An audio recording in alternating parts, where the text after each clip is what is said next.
गायीन अहर्निशी मुखी नाम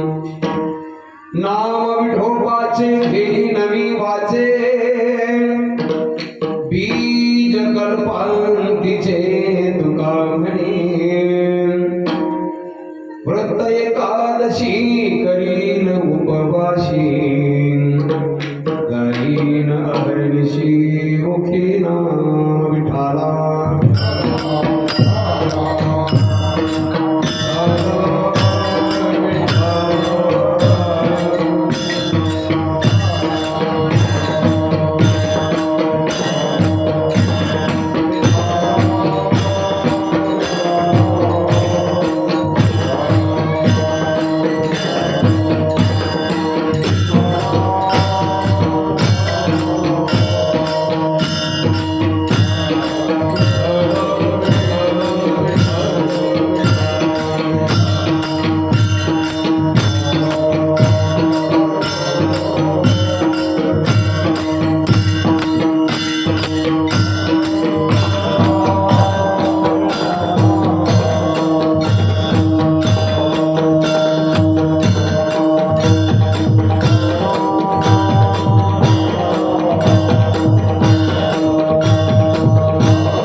नमामि सद्गुरु शांतम सच्चिदानंद विग्रहं पूर्ण ब्रह्म परानंदम विषमलंदि वल्लभम प्रथम नमन करू गणनाथा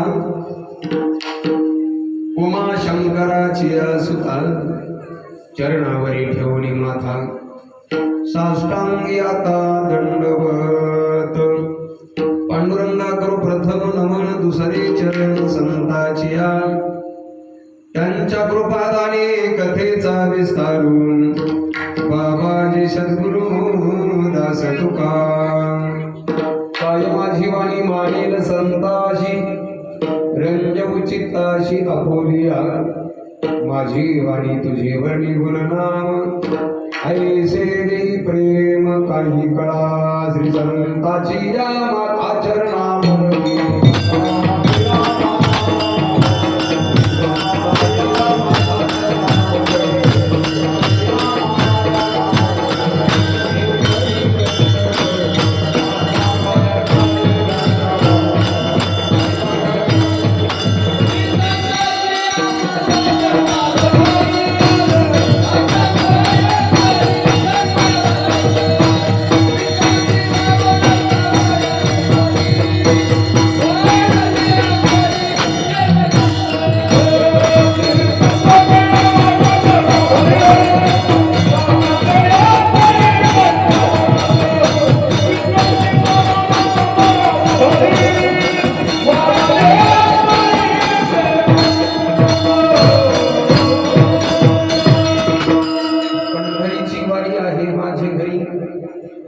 आणि कनकरी तीर्थव्रत व्रत एकादशी करीन उपवासी गायीन अहर्निशी मुखी नाम प्रस्तुत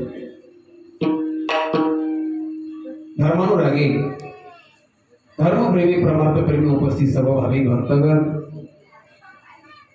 अखंड हरिनाम सप्ताह तथा श्रीमद भागवत कथा ज्ञानयज्ञ 16 या नगराचं नाव महात्मा बसवेश्वर नगर आणि चिंतामणी गणपतीच्या साक्षीने या ठिकाणी प्रतिवर्षी अखंड हरिनाम सप्ताह असतो आणि ती परंपरा कायम ठेवावी या पवित्र उद्देशानं याही वर्षी कार्यक्रमाचं आयोजन आहे. आणि या आयोजनामधील आज पहिल्याच दिवसाची सेवा हे योगायोगानं माझ्याकडे आहे. आमचे प्रेमस्नेही परममित्र आदरणीय आमचे प्रभाकरजी महाराज मिश्री पिंपळगावकर यांच्या माध्यमातून या ठिकाणी सेवेचा योग आहे. सेवेकरता निवडलेला अभंग संत श्रेष्ठ जगद्गुरु तुकोबराई यांचा हा 3 चरणाचा उत्कृष्ट असा अभंग असून या अभंगाच्या द्वारे जगद्गुरु तुकोबराय नेमकं आम्ही साधना कोणती केली आणि कोणत्या साधनानं आम्हाला साध्याची प्राप्ती झाली याचं दिग्दर्शन तुकोबराय घडवतात.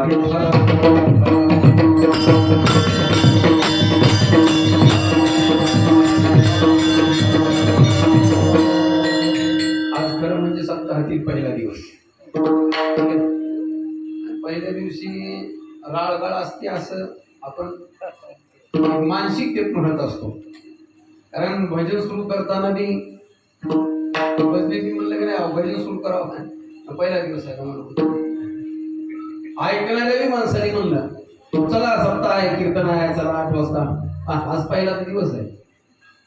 म्हणजे सगळ्यांची मानसिकता अशी असते की चला पहिला दिवस आहे लागतं झोपतं असते असं आहे. परंतु शहरामध्ये जरी कीर्तन असलं तरी उत्कृष्ट गायनाचार्य मंडळी आहेत, वादक आहेत, माईक सिस्टीम सुद्धा अगदी चांगली आहे आणि शहराच्या म्हणजे ह्याच्यानुसार श्रोते मंडळी सुद्धा बरी आहे. कारण थोडे बरी मिरे ऐकणारे असं नाही ते उठून जाऊन म्हणजे आमच्यावर उपकार आहे.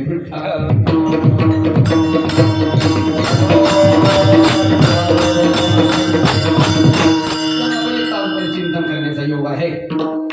आज एकादशीचं पर्व असल्यामुळं एक आणि सप्ताहाची सुरुवात 2 वारकरी संप्रदायाच्या नियमाप्रमाणे पहिला दिवस म्हणलं की नामफळ प्रकरणावर चिंतन व्हावं असा वारकरी संप्रदायाचा दंडक आहे. आता दंडक तो कोण मान्य करील ना मान्य करील, कोणाला काय करायचंय, कोणी कुठे जावं, कोणी कुठून की जावे, कोणता मार्ग कशा पद्धतीनं चालवायचा आहे हा स्वतंत्र विषय आहे. परंतु वारकरी संप्रदायाच्या चाकोरीमध्ये आपलं जीवन व्यतीत झाल्यामुळं जे काही नियम असतील त्या नियमाच्या परंपरेत चौकटीत राहून आपली सेवा करण्याचा योग आहे. आणि या अभंगामध्ये एकतर आज एकादशीचं पर्व मला बी सापडलं आणि अभंग म्हणजे सप्ताहाची सुरुवात असल्यामुळं नामफळ प्रकरणावर चिंतन व्हावं आणि हेही तुकडं सापडल्यामुळं आज हे अभंग निवडण्याचा हेतू आहे. चला मग या जगतामध्ये अनेक प्रकारचे मार्ग आहेत आणि प्रत्येक मार्गाची साधना ही वेगळी आहे. मार्ग वेगळा, साधन वेगळं. मार्ग बदलला की साधन बदलले जाते. मग मार्ग किती? मार्गाचा जर विचार केला तर 4 प्रकारचे शास्त्रानं मार्ग आपल्याला सांगितले. एक योग मार्ग आहे, दुसरा ज्ञान मार्ग आहे, तिसरा कर्म मार्ग आहे आणि चौथा भक्ती मार्ग आहे. 4 प्रकारचे मार्ग आहेत आणि 4 प्रकारच्या मार्गामध्ये साधना सुद्धा भिन्न भिन्न आहे. आता योग मार्गामध्ये आपण योग शब्द ऐकतो ना, योग म्हणलं की रामदेव बाबा आहे का नाही, योग म्हणलं की रामदेव बाबा. मग रामदेव बाबा जे योग सांगतात हे योग शरीरासाठी उपयुक्त आहे.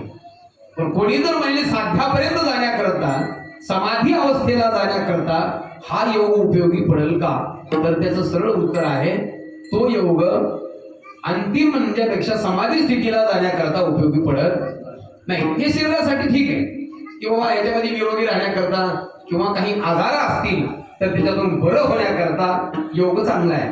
पण योग या शब्दाचा अर्थ असा आहे की शास्त्रकारांनी योग या शब्दाचा अर्थ सांगितला योगश्च चित्तवृत्ती निरोधा इति नाम योगा. म्हणजे निश्चित रूपानं चित्त आणि चैतन्याचं मिलन करण्याकरता योग मार्ग ठीक आहे. पण तो चित्त आणि चैतन्याचं मिलन करण्याकरता विषयाच्या दारातून इंद्रियाची कायमची ताटातूट करणे याला योग मार्ग म्हणतात. मग आता मला सांगा, ज्ञानोबांनी वर्णन केलं की विषयाच्या दारातून इंद्रियाची कायमची ताटातूट करायची ना, त्यावेळेला चित्त आणि चैतन्याचं जर मिलन असेल तर ज्ञानोबा म्हणले ती विषयाच्या दारातून इंद्रियाची ताटातूट करायला किती त्रास आहे. उदाहरण दिलं त्यांनी, दृष्टांत दिला की एक आई आहे आणि त्या आईला एकुलता एक मुलगा आहे, 25 वर्षांनी झालाय आणि पुन्हा होण्याची शक्यता नाही. आणि तो एकुलता एक मुलगा आहे आणि त्या मुलाला जर काळानं आपल्या नजरेसमोर घेऊन गेला, तर आईच्या अंतःकरणाचं जर वर्णन ज्ञानोबांनी केलं बघा. माई पुढोनी बाळक काळे नेता एकुलते एक, होय का उदक तुटता विना तैसे विषयाचे गरशी. आता ज्ञानोबांनी सांगितला, इंद्रिय सांगिता थोर योगांत होय तो वीर विराग साथी. हा योग मार्ग आहे. मग आता योग मार्गातली साधना थोडी कठीण आहे. थोड्या लोकांनी केली, चांगदेवासारख्यांनी केली, ज्ञानोबांनी केली आणि तो योग मार्ग प्रत्येकाला सापडला नाही. मग योग मार्ग आम्ही स्वीकारायचा का नाही महाराज? ज्ञानोबांनी सरळ सांगितलं, योग याग विधी येणे मोहे सिद्धी वायाची उपाधी किंवा योगाची आवाटा जे निघाले गा सुवाटा तया दुःखाचाची वाटा भागाला. त्यांच्या पदरामध्ये काय झालं? दुःखच पडणार आहे, सुख पडणार नाही. म्हणून योग मार्गाने आपण जायचा काही प्रयत्न करायचा नाही. अवघड आहे, कठीण आहे मार्ग. बरं, मग त्याच्यानंतर आहे तो ज्ञान मार्ग आहे. आता ज्ञान मार्ग कसा आहे? ज्ञान मार्ग चांगला आहे, कारण कुठल्याही गोष्टीचं ज्ञान झाल्याशिवाय पुढे सरकता येत नाही. का सरकता येते? कुठलीही गोष्ट आपल्याला करायचे, व्यापार करायचा, उद्योग करायचा, धंदा करायचा, काही तयार करायचे, मशिनरी करायचे, यंत्र करायचे, ज्या ज्या वेळेला आपल्याला काही निर्मिती करायची त्यावेळेला ज्ञानाशिवाय काही करता येत नाही. पण ज्ञान मार्ग असा आहे की ज्ञान मार्ग लवकरात लवकर माणसाला मीपणा निर्माण करते. काय निर्माण करते? मीपणा. कोणी असू द्या, ज्याच्याकडे ज्ञान आलं की समजायचं त्याच्याविषयी अहंकार आला. नवल अहंकाराची गोठी विशेषण लगे अज्ञाना पाठी सज्ञानाची झोंबे कंठी नाना संकटे नाचवी. आहे का नाही? म्हणजे तिथं अहंकार येतोच, पण ज्यानं अहंकाराला जवळ येऊ दिलं नाही समजायचं तो ज्ञान मार्गामध्ये पास झाला. आणि त्यानं अहंकाराला जागा दिली समजायचं तो ज्ञान मार्गामध्ये नापास झाला. कोणी किती का ज्ञानी असना, अहंकार झाला की त्या ज्ञानाचा काहीही उपयोग होत नाही. कारण मोठ्या मोठ्याला ज्ञान पचलं नाही आणि ज्ञानाचा अहंकार निर्माण झालाय. कोणाला झालाय निर्माण अहंकार? मला सांगा. रावणाला तर झाला.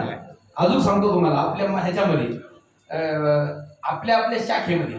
कारण कसं झालंय, आपण भागवतकर बी आणले तर उत्तर भारतात हे जाणार आहोत. मी काल सांगून गेलो, त्या धानोऱ्याला कमीत कमी 1000-1500 पब्लिक होती. तिथं आम्ही तेच सांगितलं की भागवतकर म्हणलं की उत्तर भारतातला आणायचा. आम्ही म्हटलं सगळा उत्तर भारत एका परड्यात जरी टाकला आणि महाराष्ट्रामध्ये एक एक वक्ते असे आहेत की आदरणीय चंद्रशेखर महाराज सारखे एका पारड्यात चंद्रशेखर महाराज टाकला तर अख्खा उत्तर भारत एका पारड्यामध्ये टाकला तरी हलका होईल. एवढी शक्ती आणि एवढे अभ्यासू माणसं या महाराष्ट्रामध्ये आहेत. पण कुठून तरी आणलं आणि कोणाला तरी काही सांगायला लावलं तो भाग. आता आपल्या एंटरटेनमेंट त्याला काय म्हणायचं, मनोरंजनाचा भाग झाला बघा. आता कुठलाही गोष्ट असो, परमार्थ वेगळा, एका बाजूला परमार्थ राहून गेला आणि या कीर्तनाचं स्वरूपच बदलून टाकलं. काय टाकलं? कीर्तनाचं स्वरूप बदललं. या कीर्तनामध्ये आता कोणी जर म्हणलं अमुक अमुक कीर्तन कराय, हसायला असते ना, विनोद असतो ना. म्हणजे कीर्तन म्हणलं की विनोद असा त्याचा स्पष्ट अर्थ होतो, म्हणजे लोकांच्या मतानुसार. परंतु कीर्तन इज नॉट एंटरटेनमेंट. कीर्तन हे मनोरंजनाचं साधन नाही, तर कीर्तन हे जीवनाच्या उन्नतीचं साधन. मानवाला प्रत्येकाला माहित नाही, प्रत्येकाला काय माहिती किती शिकलेला असू द्या, पण आपल्या जीवनाचा उद्धार कसा होईल आणि आपलं जीवन साध्यापर्यंत कसं जाईल ते प्रत्येकाला माहित नसतं. मला सांगा, ते तो मार्ग सोडून द्या. मुळामध्ये आपल्याला एक तुम्हाला विचारतो मी, आपण कोण आहोत? आपण कोण आहोत? आपण हा मनुष्य आपण, बरोबर आहे. त्या बाबाने उत्तर बरोबर दिलं, सगळं तेच म्हणा. आता आपण कोण आहोत? माणूस आहोत, आहे का नाही? मग आपण जर माणूस असाल, आपण जर माणसं असाल सगळेच, मग ते माणसाने वागावं लागते कोणाला म्हणते? माणसाने वागावं लागते कोणाला म्हणते? आता कोणच पडले.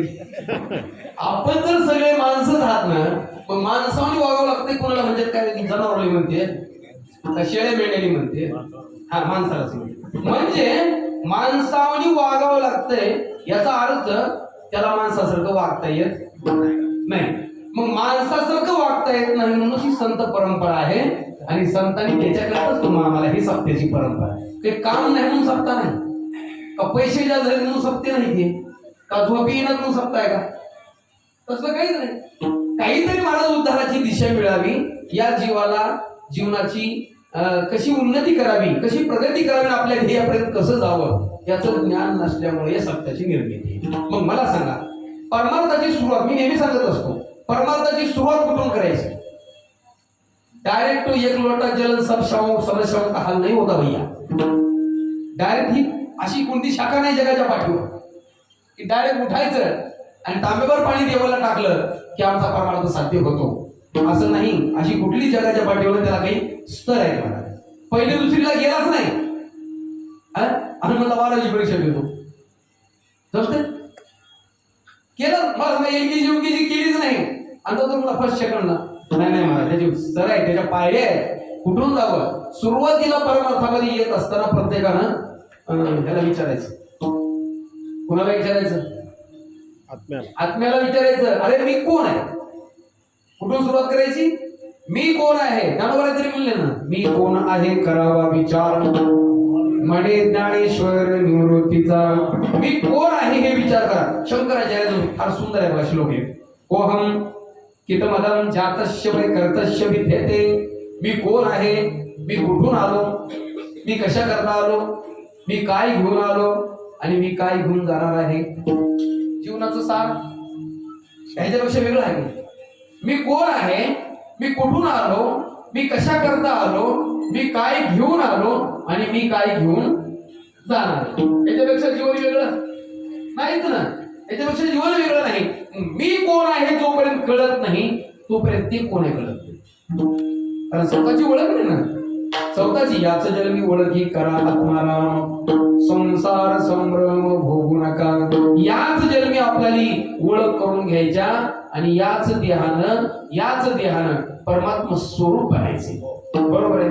मग आता मला सांगा, आपण प्रत्येक वेळी ऐकतो की महाराज आपला उद्धार झाला पाहिजे, आपलं साध्य आपल्या हातात आलं पाहिजे.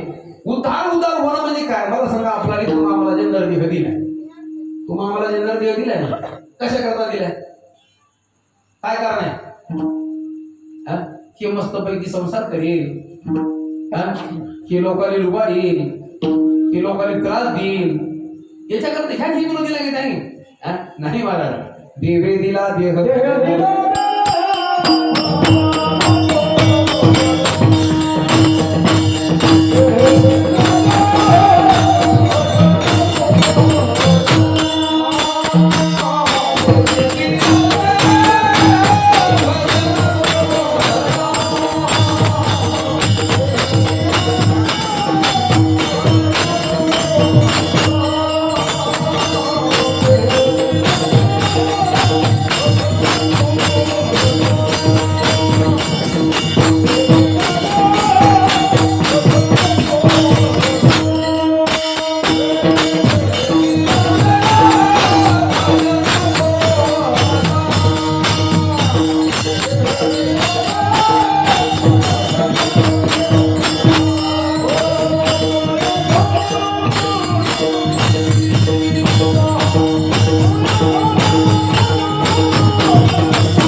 वया झाला फाटा बालिकेचा. तिला कशा करता भजना गोमटा दिला आणि भजना करता दिला. याचं दुसरं काही कारण आपण आईच्या उदरामध्ये असताना परमात्म्याकडे विनंती केली होती. काय म्हणून? एक वेळ करी या दुःखा वेगळे दुरिताचे जाळे उगवणी आठवीन पाय हा माझा नवस रात्र आणि दिवस पांडुरंगा. रात्रंदिवस मी तुझं स्मरण करीन पण मला या दुःखातून वेगळं कर. पण बाहेर आल्यावर महाराज सोहम शब्द विसरला, कोहम शब्द विस्तारला. नाही म्हणले मी तर असलं म्हणलोच नव्हतो. ती माणसाची काय परंपराच आहे, बोलायचं एक आणि पुन्हा विचारलं काल तुम्ही असं म्हणलं. नाही म्हणलं मी म्हणलोच नाही. की असा काही जीव कसा आहे लबाड. म्हणजे ज्याच्या करता हा नरदेह मिळाला ते जर केलं तर परमात्म्यानं जे दिलाय ना त्याला समाधान वाटेल. आणि समजा ज्याच्यासाठी दिलाय ते न करता गेला तर देणाऱ्याला फार त्याचं काही नवल वाटणार नाही. का वाटतंय मला? एक जण काय झालं, पावसाळ्याचे दिवस होते आणि पावसाळ्याचे दिवस असल्यानंतर मग ते गेलं बाजारात गेल्यावर पाऊस सुरू झाला. मग पाऊस सुरू झाल्यानंतर म्हणलं आता आपल्याकडे छत्री नाही काही नाही आपण भिजून जाणार. मग मला एका ठिकाणी जाऊन छत्री घ्यावं. गेलो दुकानावर छत्रीच्या विचारलं म्हणजे बाबा एक छत्री द्यावं. त्यानं दाखवली. त्यानं 2-3 नंबरच्या छत्री दाखवल्या. म्हणजे हे बघा ही 100 रुपयाची आहे, बघा ही 200 रुपयाची आहे आणि ही 300 रुपयाची आहे. म्हणजे का बरं? ही बी छत्री आहे, ही बी आणि ती बी छत्र्या दिसासारख्या दिसतात, वेगळ्या काही नसत्यात. मग ही 100, ती 200 आणि ती 300 असं का बरं? त्याने सांगितलं ही 100 रुपयाची जी आहे ना तिची 2 वर्षाची गॅरंटी. किती वर्षाची?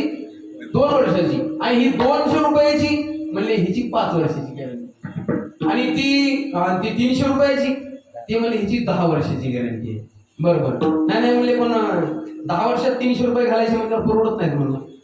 मग याची काही गॅरंटी जास्त म्हणला ह्याची देता येईल म्हणलं आपल्याला हे 15 वर्ष देता येईल म्हणलं. ठीक आहे म्हणजे मग ती छत्री वगैरे त्याला 300 रुपये घेतले दिले. सांगितलं हे बघा 15 वर्ष छत्री टिकते पण ह्याच्या मागे 2 अटी आहेत. म्हणजे काय अटी आहेत?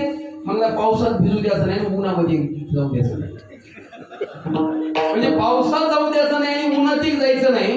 म्हणजे 15 नाही असल्या छत्र्या 100 वर्ष टिकल्या आणि जर सत्कर्माला नाही लागल्या तर त्या छत्रीचा काही उपयोग.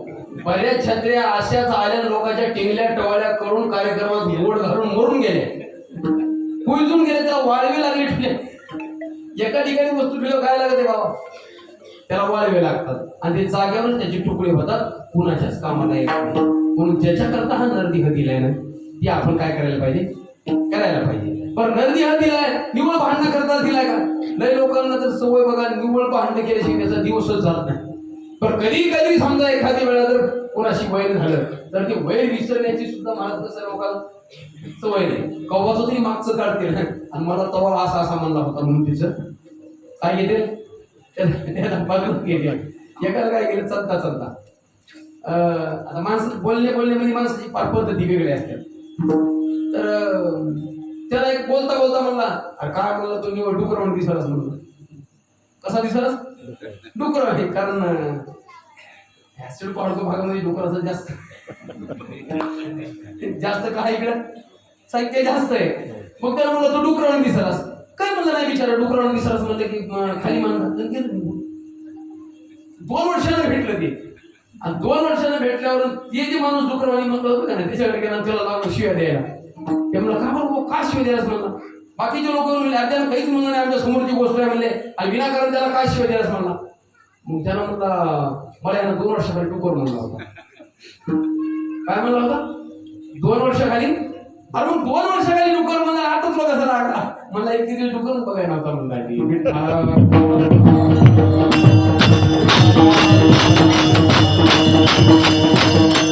कशा करता बोलून कळलं नाही, जरा कळत असलं तर ह म्हणत चालला. कसं आहे माणसाने कळ नाही गेलं तरी ह म्हणायची सवय. कारण कधी लक्षात घ्या वक्ता शिक्षक एखादा कथाकार कोणतरी कोणी किंवा ग्रामीण भागामध्ये जुने माणसं गोष्टी सांगायची बघा. अशी जुने म्हातारे माणसं काय करायचे गोष्टी सांगायचे. कशा गोष्टी?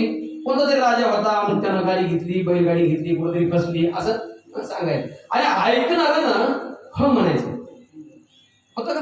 मग ऐकणार ना ह म्हणलं की सांगणारला काय वाटायचं, मी सांगाल की ह्याला कळाले, त्याला कळाले. आणि समजा ह बी म्हणणं गेलं मग मान बी हली नाही गेलं की ते वाटतंय नाही ह्याला कळलं झाले, मग ह्याचा काही मूड राहत नाही. असं कथेला एक रोज माणूस यायचा, रोज कथेला माणूस यायचा आणि आला की महाराजांना काही बी सांगितलं. आता कुणाला मान हलवायची सवय असते, कुणाला ह म्हणायची सवय असते, पण महाराजांना काही बी सांगितलं की त्याला एक सवय होती, खरं आहे महाराज म्हणायचं. काय म्हणायचं? खरं आहे. महाराज म्हणजे कोणता बी विषय सांगितला की हे खरंच काय म्हणतंय, म्हणजे हे काय कळून खरं आहे म्हणतंय का उगा न कळता खरं आहे म्हणतंय, म्हणजे की परीक्षाच घेऊन म्हणले. अशी कथा चालू होती. एके दिवशी परीक्षा घेतली, एक त्यांनी कल्पित दृष्टांत तयार केला, म्हणजे शास्त्राच्या बाहेरचा. त्याने सांगितलं म्हणजे हे बघा, एके दिवशी मोठा वारा सुटला, मला खरं आहे महाराज, आणि त्या वाऱ्यानं हिमालय पर्वत दुभंगला, मला खरं आहे महाराज, आणि त्या वाऱ्यानं पर्वतावरच्या सगळ्या माशा उठल्या, मला खरं आहे महाराज, आणि सगळ्या माशा कुळाच्या गोडाऊनमध्ये गेल्या, मला खरं आहे महाराज, आणि प्रत्येक माशीने एक कुळाची देह उचलली, मला खरं आहे महाराज, आणि पुन्हा म्हणले मोठा वारा सुटला, मला खरं आहे महाराज, आणि पुन्हा हिमालयाचा सजाता सापसला, मला खरं आहे महाराज. महाराज म्हणले का मी तुला शहाणा समजायचो, मला खरं आहे महाराज. अरे पण मी तुला शहाणा समजायचो, हा माझा मूर्खपणा आहे, मला खरं आहे महाराज.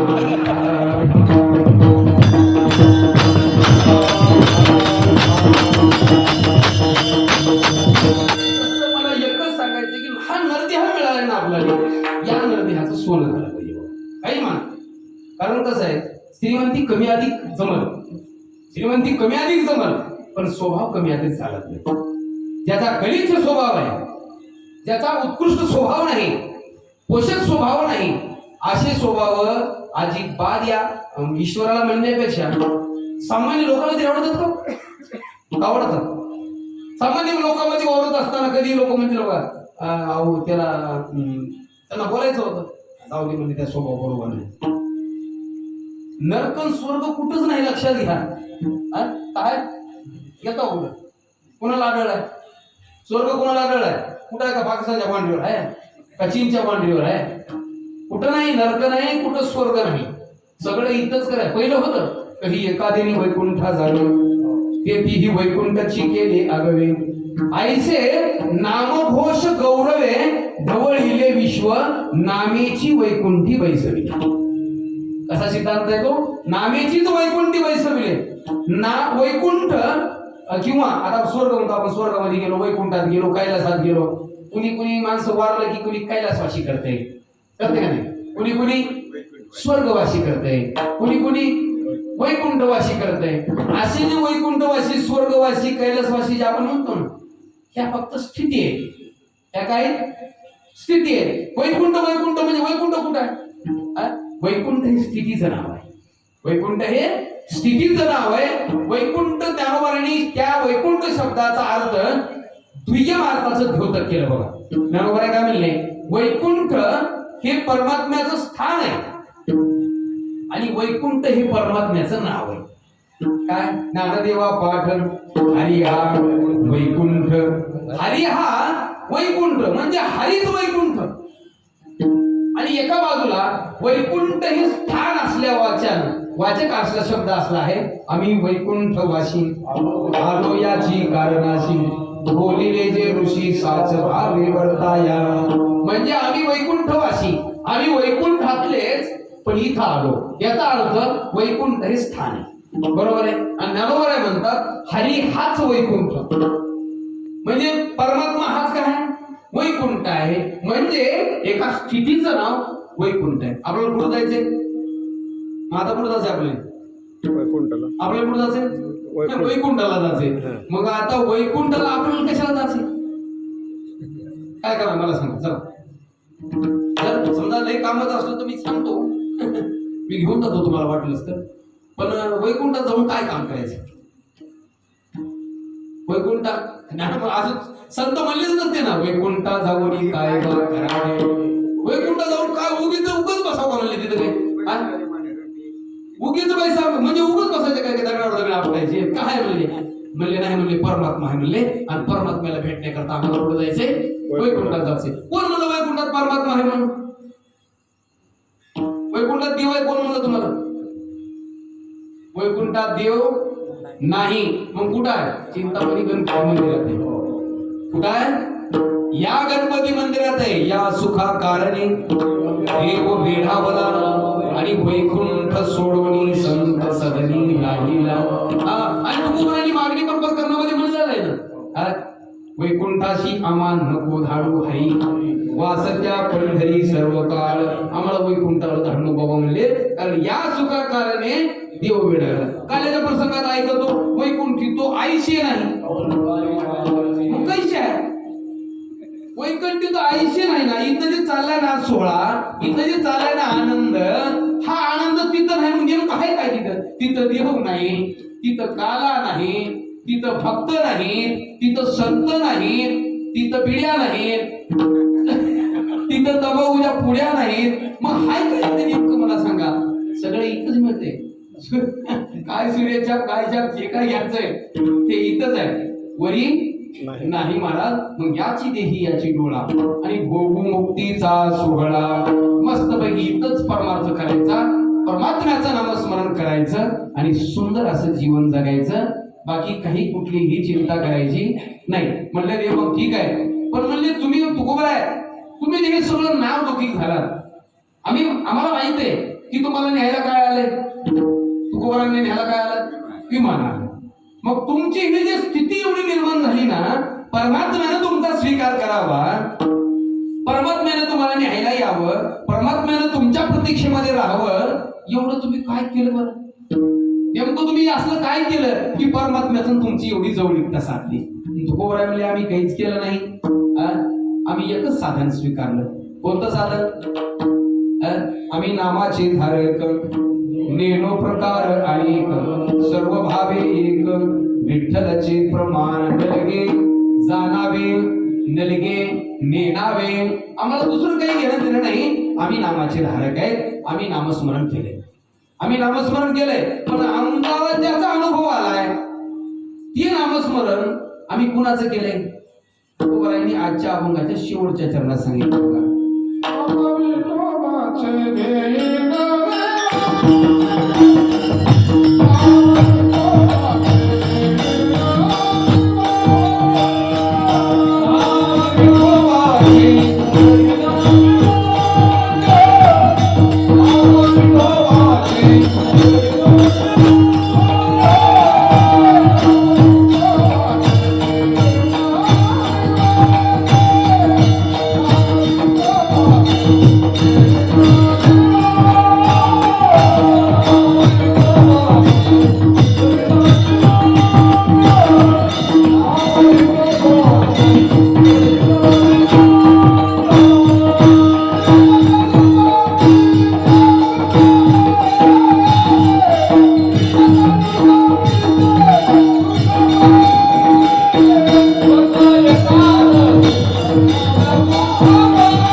आणि बीज कल्प अंतीचे तुका म्हणे.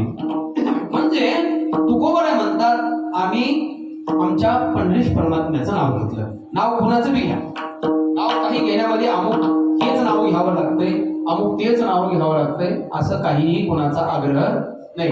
कुणी राम म्हणा, कुणी कृष्ण म्हणा, कुणी विठ्ठल म्हणा, कुणी दत्त म्हणा.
अखंडित प्रेम भाव.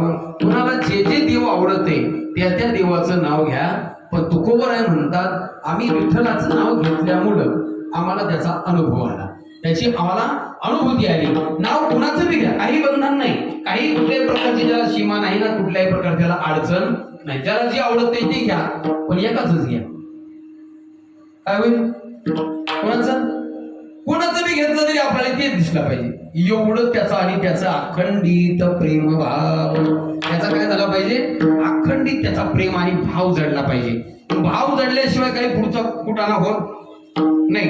मग तुकोबारायांनी ते पंढरीश परमात्म्याचं नाव घेतलं आणि त्या नावामध्ये अशी शक्ती आहे. कारण नाम आणि नामी अभेद नाही बरं का, भेद नाही, एकच आहे. पण नाम आणि नामी, नामीपेक्षा नामाची शक्ती विशेष, नामीपेक्षा नामाची शक्ती विशेष आहे. त्याच नामानं काय केलं?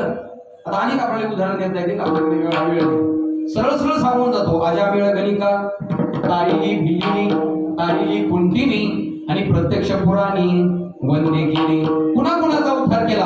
अहो मला सांगा, ज्यांनी पाप केलंय, ज्या वाल्मिकानं पाप केलं, त्या वाल्या कोळ्या एवढं तर पाप कोणी केलं नाही केलं, तरी सुद्धा वाल्मिक तर ला उलट्या नामस्मरण एका जनार्दनी जाय साधू दर्शन किंवा उपराट्या नामे तारियेला कोळी आणि तहर झाली दोष झाले होळी.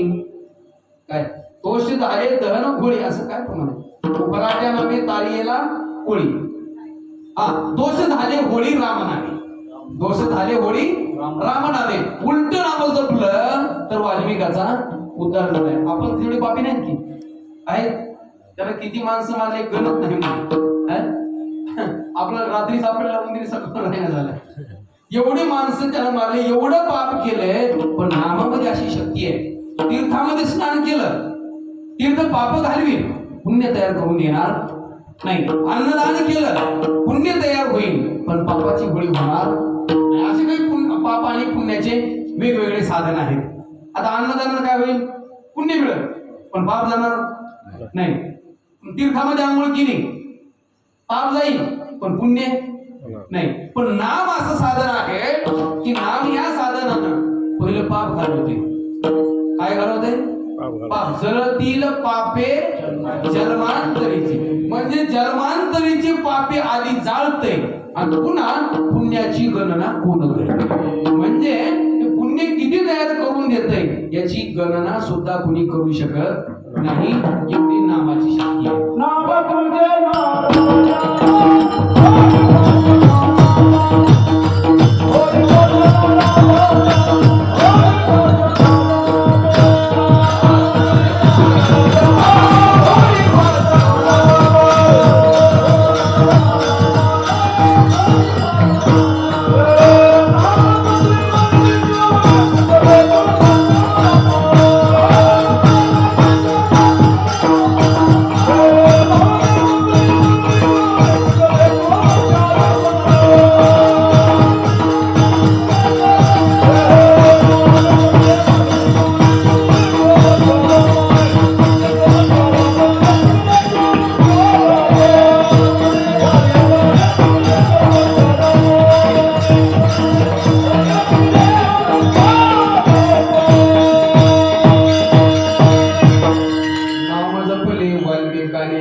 आहे का नाही? किंवा हे जर समजा नाम जपले वाल्मिकानं म्हणून त्याला काय झालं, कुठले त्याला बोंबाणी पालव्या फुटल्या नाही, त्याचा एवढा वृक्ष तयार झाला, अहो ते काढून घेण्याकरता पुन्हा एकदा देवाला यावं लागलं.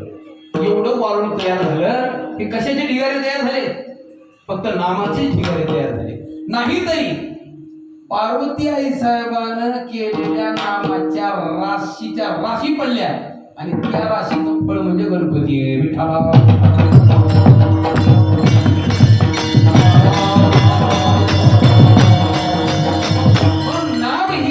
एकमेव या जगामध्ये साधन आहे की त्या साधनानं लवकरात लवकर साध्याची प्राप्ती होते. कधी कधी आता नाही असं सांगितलं नाही, असं नाही करता या ध्येयंती विष्णू करता या मेजतो मध्ये गोपाल परिचर्यायाम कलो तदहरी कीर्तनात. साधन बदलत गेले आणि आज कलियुगा माझी करावे कीर्तन आणि देणे नारायण धीर भेटे. आता दुसरं या जगामध्ये साधन नाही, मग एकच करायचं, नाम चांगले चांगले माझे कंठी राहो भले कपी कोळ उद्धरले मुक्त केले राक्षसा. म्हणजे राक्षसाचा सुद्धा उद्धार करण्याची ताकद कशात आहे? नाम केलं ना. कपी कोळ उद्धरले प्रभू रामचंद्रजी सोबत असलेले वानर सेना. एवढंच नाही तर परमात्म्याच्या नावामध्ये एवढी शक्ती आहे. हो, नामे तरला नाही कोण ऐसा द्यावा निवडून. पण चला, नामेची तारी कोट्यारो हे कोटी नामेची अजून सांगू, नाम घेता वाया गेला ऐसा कोणी आहे गेला. कारण तुम्ही एक म्हणलं तर मला याच्या खावा वाटत नाही, कारण नुसतं तुम्ही सांगितल्यावर मग आमचं काय? ते लोकांनी बोलले कशाला? आगळं वेगळं आमचं काय असलं तर हिशोब लागेल. पण तसं मार्गाला लावून देणं महत्वाचं आहे बरं. वाट सापडून देणं. चला, नामानं कपिकुळाचा उद्धार झाला, तो माणसाचा उद्धार होणार संभव का? माणसाचा उद्धार होणं शंका कशाला? कपिकुळाचा झाल्यावर माणसाचा का होणार नाही? मला सांगा, निव्वळ दगडावर राम अक्षर लिहावं आणि ते दगड पाण्यामध्ये टाकावा तर तो दगड तरंगावा. आणि सीता शोधा करता सगळे मला तिथून पूल बांधतात आणि पूल बांधून वानरसेनाप्रभू रामचंद्रजी सोबत लंकेमध्ये जाते. ही कशाची ताकद आहे? ही नामाची ताकद आहे. म्हणून हे नाम घेऊन आपण उद्धार करावा याच्यासाठी सहजपणे सांगता येईल सांगितलंच की लागून या पाया विनवितो तुम्हाला करे टाळी बोला मुखी नाम. किंवा नागबाबांचा एक अभंग आहे ह्याच स्वरूपातला, म्हणजे लक्षात येईल. कोणी जे दत्त भक्त असतात ना, दत्ताला मानणारे, अशा करता कधी कधी असते ना, लागून या पाया जना बिनवीत मुखी बोला दत्त वारंवार तिने तुम्हा सुख होईल अपार दत्त दया सागर आठवावा. त्याला आठवण आली, त्यांना त्याची प्रचिती आली म्हणून दत्त दया सागर आठवावा. तुकोबाला प्रचिती आली म्हणून तुकोबानंतर नाम विठोबाचे घेईन मी वाचे. ज्याला ज्याला जसं जसं आलं. आता नामाच्या चिंतने आता शेवटचं सांगावं, नामानं तरले पापी तरले, नामानं उद्धार झाला, कपिकुळाचा झाला. पण आता आपल्याला एकाची भीती आहे. कोणाला भीती? आपल्याला कोणाची भीती आहे? जास्त भीती कशाची आपल्याला? कशाची? मरणाची. सगळ्यात जास्त भीती कशाची आहे? मरणाची आहे. म्हणजे जरा माणूस जरा आता तर लय घ्यायला लागला माणूस, जरा धुडधुड झालं म्हणाले, थोडं धुडधुड केलं की ह्याला वाटलं आता यम माझ्याकडे जे आहे का. माणूस जास्त जर कोणाला भेट असेल तर मरणाला म्हणजे काळाला घ्यायला लागला. कशाला घ्यायला लागलाय? काळाला घ्यायला लागलाय. काळ काळ म्हणजे काय? आपण काय केलंय? यमाचं नावच बदललंय खरं सांगायचं म्हणजे. आता तुकोबारायांची जी भाषा आहे काळ ह्या शब्दाची ती वेगळी आहे आणि आपण जे म्हणतो तो भाग वेगळा आहे. आपल्याला न्यायला येतो तो कोण येतो? कोण येते? यम येते. पण आपण काय म्हणतो? न्यायला काय आला?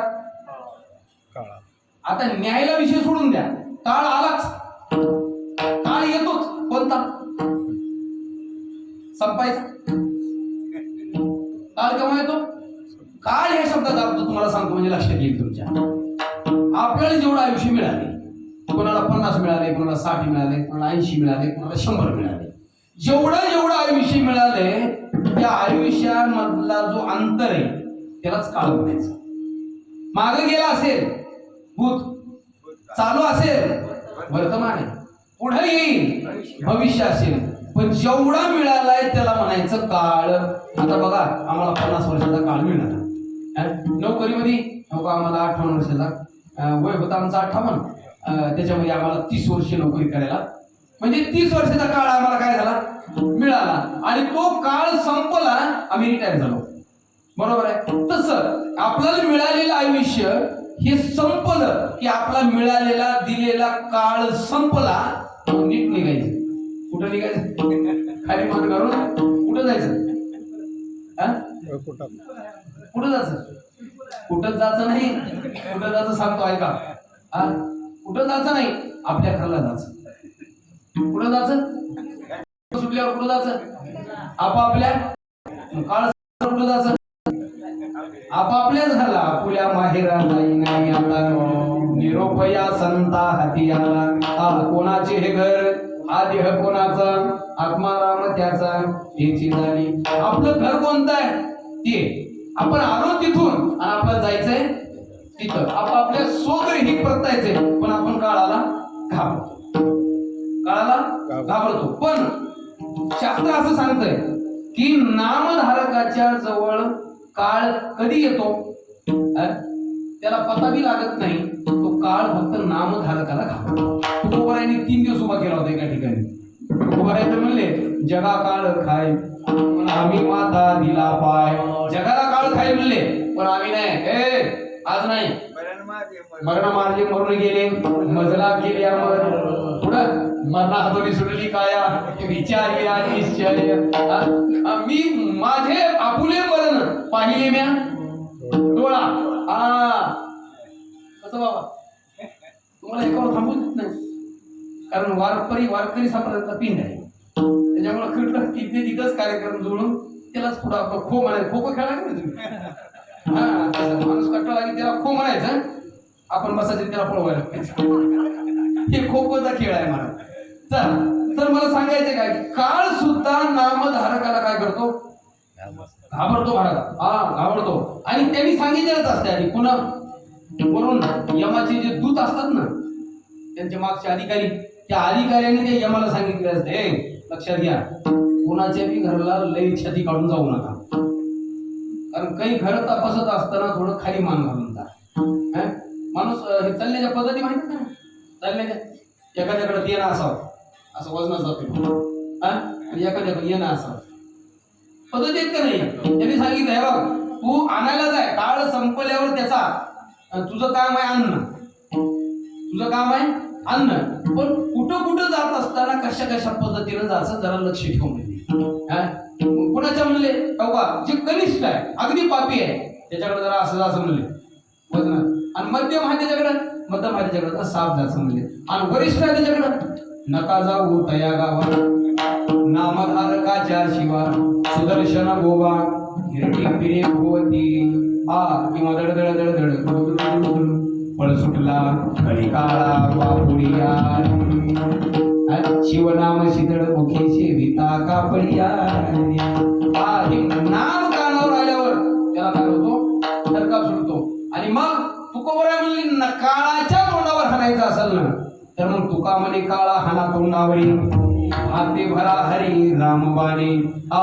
राम नामाचा बाण ह्या भात्यात भरायचा आणि काळाच्या तोंडावर हाणायचा. मग काळाच्या तोंडावर हाणल्यानंतर काळ गुलाम सलाम मग काळाची मजल नाही, मला मजल असा हाणायचा.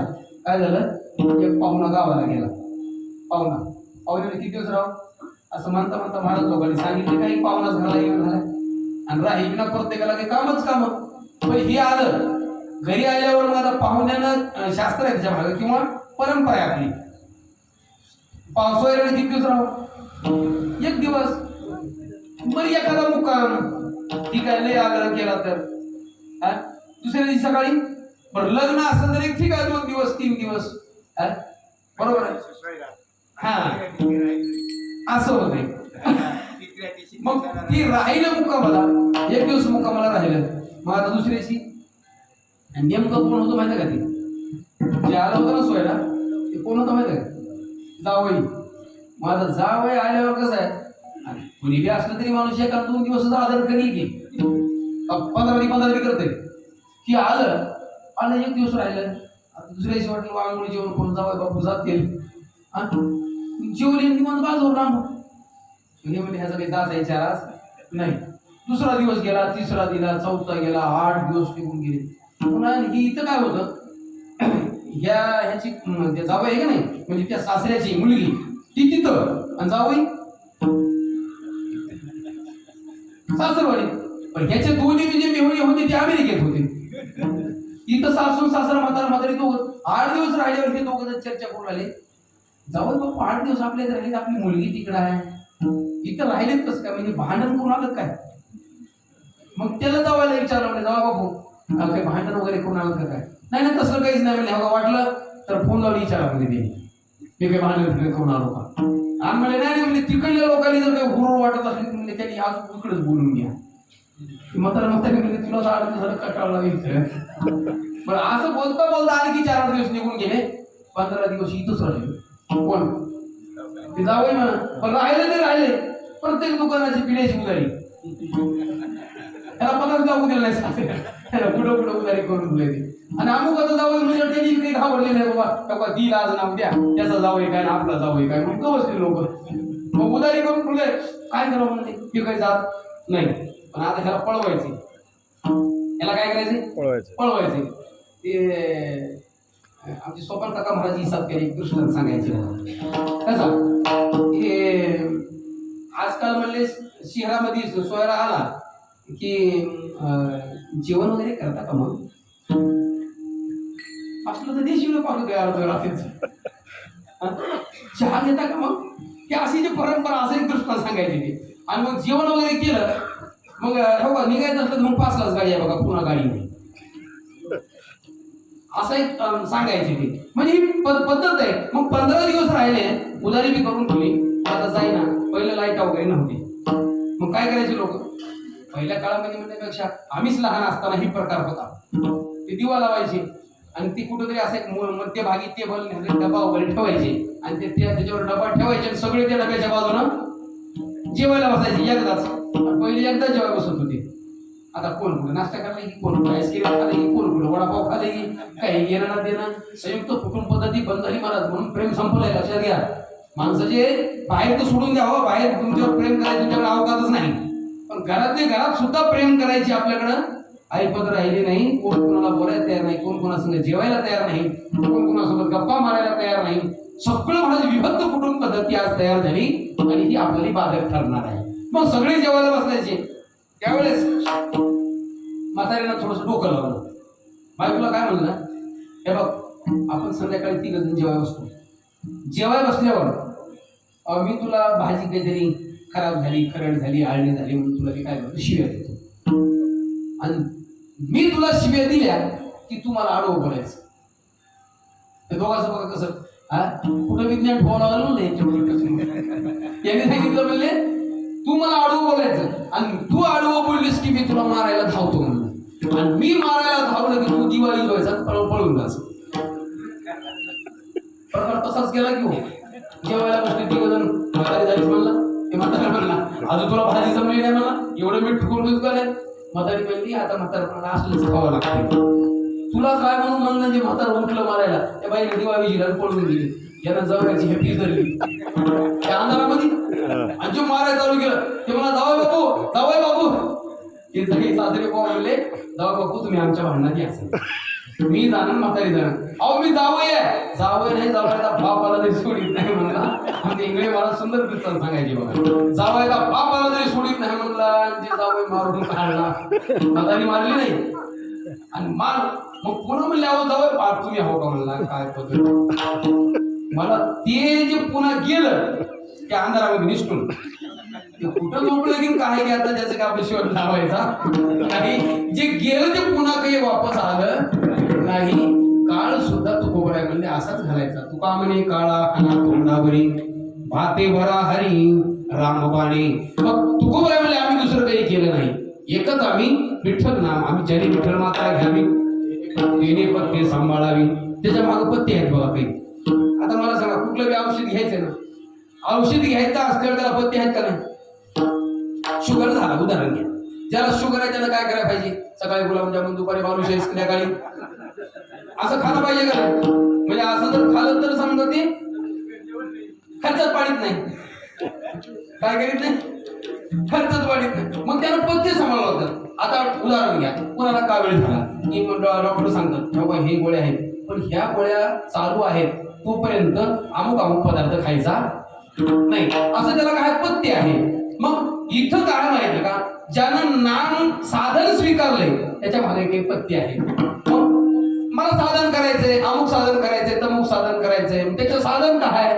तर पथ्य नाम ठोपायचे आणि वाचे न शेई. म्हणजे तुकोबर तेच म्हणतात की नाम विठोबाचे घेई नवी वाचे, अनिक नाही, अनिक नाही. आणि बीज कल्पांतीचे तुका म्हणे नाम विठोबाचं काय घेईन, याचा अर्थ असा आहे की परमात्म्याचं नाव असं आहे की कल्पाचा अंत जरी झाला, कल्पाचा अंत जरी झाला तरी परमात्म्याचं नाव उडत नाही. पण कल्पाचा अंत जरी झाला तरी बीज कल्प अंतीचे आहे म्हणून नाम विठोबाचे घेईन मी वाचे. बरं, मग आता नाम घेतलं महाराज, पण नाम घेण्याकरता मी आता जे स्थळ असतात काही, ज्या ज्या स्थळावर तुम्ही जाल त्या त्या स्थळावर तसे तसे भाव निर्माण होतात. पताच नाही होतात. तमाशात गेल्यावर का तुम्ही का विठ्ठल विठ्ठल म्हणणार आहे का? तमाशात नाटक बघायला गेला, नाटक बघायला गेल्यावर काय तुम्ही तुकोबरायाचा अभंग आहे, ज्ञानोबरायाचा अभंग म्हणेल का? फक्त कसं तरी एक गण घेते, काही घेते एक गण आणि माथ्यातली गवळण, हे दोन घेतले म्हणजे कुठेही जा, तमाशात जा, चित्रपटात जा, काही जा, देवाशिवाय काही सुरुवात होत नाही. लक्षात घ्या. का होते? चित्रपटामध्ये सुरुवातीला काय येते? कुठंतरी वक्रतुंड महाकाय एवढं तरी निर्माते टाकतील का नाही टाकतील? म्हणजे देवाशिवाय चित्रपट असो, नाटक असो, काही बी असो, देवाशिवाय काय? तुका म्हणे देवाविना केला शीन तो मिथ्या, देवाशिवाय केलेला शीन तो मिथ्या ठरला जातो. म्हणून त्याला धरून काम करायचं आणि त्याला धरून कुठलंही काम करा फलित होते. काय होते? कुठलंही काम करा, देवाचं नामस्मरण घ्यायचं, कामाला लागायचं, त्या कामामध्ये कसल्याही प्रकारची बाधा येत नाही. मग मला सांगायचं हे की ज्या ज्या ठिकाणावर गेला त्या त्या ठिकाणावर तसे तसे काय होतात मला सांगा. आता तुम्ही मंदिरात आलात, मंदिरात आलात काय ऐकण्याच्या दृष्टीने आलात? कीर्तन, हरिपाठाला आलात, देवाचं नामस्मरण होते. इथं आले की काय होते? ते तसे भाव जागृत होतात. ज्या ज्या स्थळावर जावा, मला सांगा, जिथं लक्ष्मण, प्रभू रामचंद्र, सीता माता वनवासामध्ये जात असताना एका ठिकाणी दोन राक्षस भाऊ भाऊच होते. ते दोन राक्षस एकमेकाशी एका मायावी स्त्रीच्या पाठीमागे लागून दोघांमध्ये भांडण झालं आणि ते दोघंही त्या ठिकाणी मृत्यू पावले. आणि ते मृत्यू पावल्यानंतर ती भूमी अशी दूषित झाली. त्याचं नाव काय? काय नाव त्यांचं? विठाला विठाला